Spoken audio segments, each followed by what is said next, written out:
আমরা এখানে দেখতে পাচ্ছি আন্ডার শব্দের অর্থ হচ্ছে নিচে, আবার বিলো মানে নিচে, ডাউন মানে নিচে। এখন প্রশ্ন হচ্ছে যে কখন আমরা কোনটাকে ব্যবহার করব। আমরা কি এই তিনটা শব্দকে একই জায়গায় ব্যবহার করতে পারি? না, আমরা কিন্তু কখনোই এই তিনটা শব্দকে একই জায়গায় ব্যবহার করতে আমরা পারি না। তাহলে কিভাবে আমরা কোন জায়গায় কোনটা ব্যবহার করব? প্রথমে আসি হচ্ছে আন্ডারের কথা। আচ্ছা, আন্ডারটাকে যদি আমি বোঝাতে চাই, আমাকে এখানে একটা গাছ আঁকতে হবে। তো আমি চেষ্টা করি একটা গাছ আঁকার জন্য, দেখি আঁকতে পারি কিনা।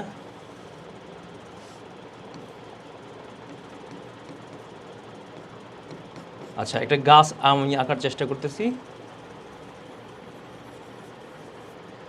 একটা গাছ আঁকলাম আমি এখানে। তো এখানে ধরুন এখানে এখন একটা মানুষ আঁকতে হবে। ওকে, এই হচ্ছে ধরেন মানুষটা। তো এখন দেখতে পাচ্ছি আমরা এই গাছের নিচে কিন্তু মানুষটা আছে বরাবর, ঠিক গাছের নিচেই মানুষটা আছে, রাইট? এটাকে আমরা ইংলিশে আন্ডার বলে থাকি। এটাকে আমরা কি বলে থাকি ইংলিশে? হচ্ছে আন্ডার, নিচে। তো আমি বলতে পারি যে the man is under the tree, যে মানুষটা হচ্ছে গাছের নিচে। এই ধরনের নিচে বোঝালে, মানে সরাসরি নিচে বোঝালে আমরা তখন সেটাকে আন্ডার বলে থাকি। আচ্ছা, এখন ধরেন মানুষটা যদি এখানে না থেকে এইখানে আসে, এই ধরেন মানুষটা এখানে আসে, তো মানুষটা যদি এখানে আসে তাহলে তো গাছের নিচে, কিন্তু বরাবর নিচে না, কিন্তু মানুষটা এখানে গাছের নিচেই তো, কিন্তু বরাবর নিচে না। এটাকে আমরা বলে থাকি বিলো। এটাকে আমরা কি বলে থাকি? বিলো বলে থাকি। ওকে, তাহলে যদি এমন অবস্থা তৈরি হয় তখন আপনাকে বলতে হবে the man is below the tree, right? That's it. এবার ডাউন বলতে আমরা কি বুঝি? ডাউন বলতে ধরেন কোনো মাউন্টেন।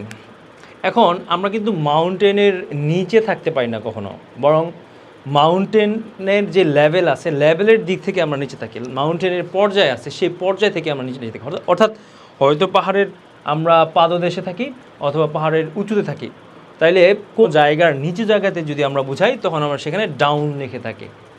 ওকে, ধরুন এই হচ্ছে আমি এখানে একটা মাউন্টেন আঁকলাম। সাপোজ এটা ধরেন মাউন্টেন, আমি তো আঁকতে পারি না, যাই হোক আমরা বুঝে নিন। এখন একটা লোক মনে করেন যে এই মাউন্টেনের এটাও তো একটা জায়গা, এটাও একটা জায়গা, এটাও একটা জায়গা, এটাও একটা জায়গা, এটা হচ্ছে নিচু জায়গা, রাইট? তো এখন একটা লোক নিচু জায়গায় আছে, মানে পাহাড়ের নিচ পাদদেশে আছে বলি, অথবা বলতে পারি যে পাহাড়ের নিচু কোনো জায়গায় আছে। তো সেই ক্ষেত্রে আপনাকে কী লিখতে হবে? ডাউন লিখতে হবে। তো আপনি লিখতে পারেন the man is down the hill, right? আমি লিখলাম কি? The man is down the hill. তাহলে আমরা বুঝতে পারছি আশা করি যে কখন আমরা আন্ডার ব্যবহার করব, কখন আমরা বিলো ব্যবহার করব, এবং কখন আমরা ডাউন ব্যবহার করব। ওকে, সবাইকে ধন্যবাদ। আসসালামু আলাইকুম ওয়া রাহমাতুল্লাহি ওয়া বারাকাতুহু।